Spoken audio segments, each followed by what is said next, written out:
Thierry Krumnacher fait décidément chaque semaine un peu plus fort et on ne s'en plaint pas. Dans un genre un peu différent, disons dans un genre western, la tribu de Roger Siffert achève d'encercler Strasbourg ce soir. Ils sont en effet à Haute-Pierre, c'est là-bas qu'ils ont planté leur tipi pour leur avant-dernier Pow-Pow. Alors un reportage tout de suite du sorcier Gilles Chavanel.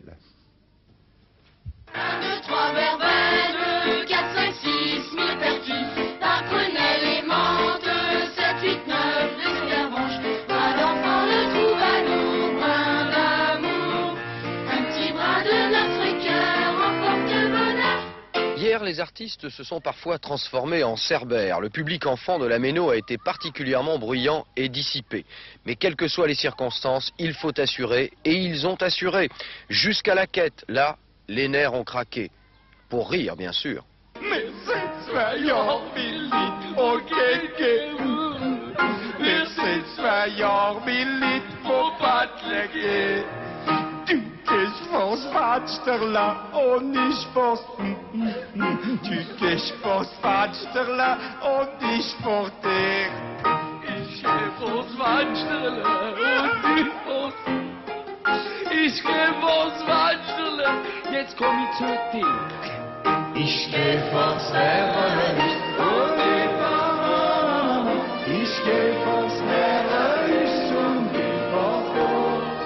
Du gehst vors Herrenhaus und ich vors. Du gehst vors Herrenhaus und ich vors Tor.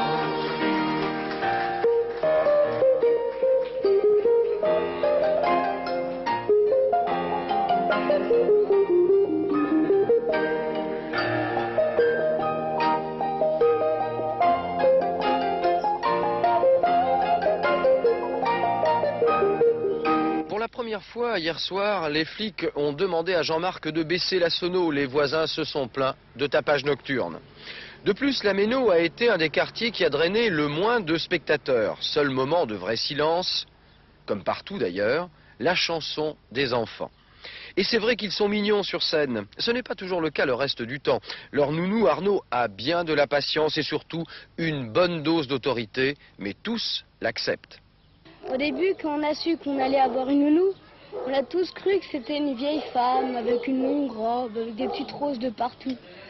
Et on a été très étonnés de voir que c'était un jeune homme très mignon, avec un superbe ensemble, des sandalettes, très à la mode et très cool. On a été vraiment très étonnés. Et le soir, quand il venait nous donner des bisous, ça grattait, parce qu'il était mal rasé. Et son surnom, c'est Super Nounou.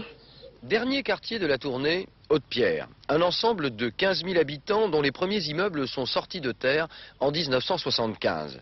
Structure originale divisée en 7 mailles, ce quartier est le seul à afficher sa douceur de vivre. Ici, pas de gigantisme. Les aires de jeu sont présentes partout. Lieu stratégique de rencontre des jeunes. Les moins de 20 ans représentent 50% de la population. Un fait sociologique qui ne se traduit pas vraiment dans les faits. Le centre culturel du Maillon ne concerne pas la population du quartier. Certes, il y a le terrain d'aventure, la maison de l'enfance, les activités des paroisses et le centre sportif, mais ces structures ne peuvent pas répondre à toutes les demandes, et notamment à celles des adolescents. On parle bien d'un projet de centre socioculturel, mais on n'a pas vraiment dépassé les promesses électorales. Et les habitants demandent à être consultés pour éviter les erreurs commises avec le Maillon. La ville, de crainte de perdre la maîtrise du projet, n'est pas chaude. Comme elle n'était pas chaude d'ailleurs pour installer cette statue devant la maison de l'enfance. D'aucuns à la mairie estimaient que le quartier ne le méritait pas. Heureusement que l'artiste Hénin qui a fait don de son œuvre a insisté pour qu'elle soit érigée ici. À la surprise du quartier, personne ne les avait prévenus de son arrivée. D'abord, il y a eu le socle en béton et au mois de juin, la statue. Fille ou garçon, joueur de flûte ou de pipeau, les gens n'en savent rien. Mais les enfants l'ont adoptée et elle n'a subi aucune dégradation. C'est moche de faire a priori des procès d'intention. On verra bien à la longue.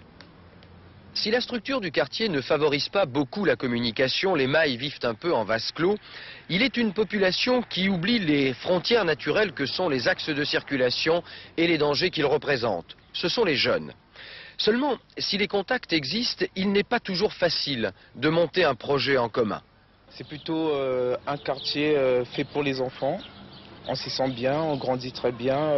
Il y a une multitude de plusieurs races. C'est un quartier multiracial.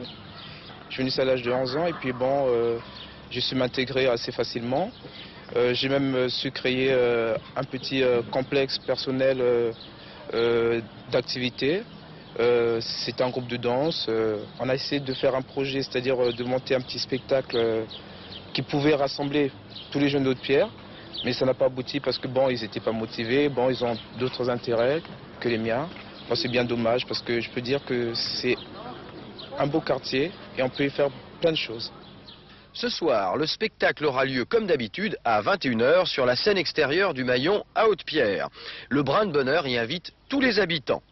À lundi, pour le dernier journal de la tournée, celui de l'apothéose à la cathédrale. Au revoir, amis du petit écran.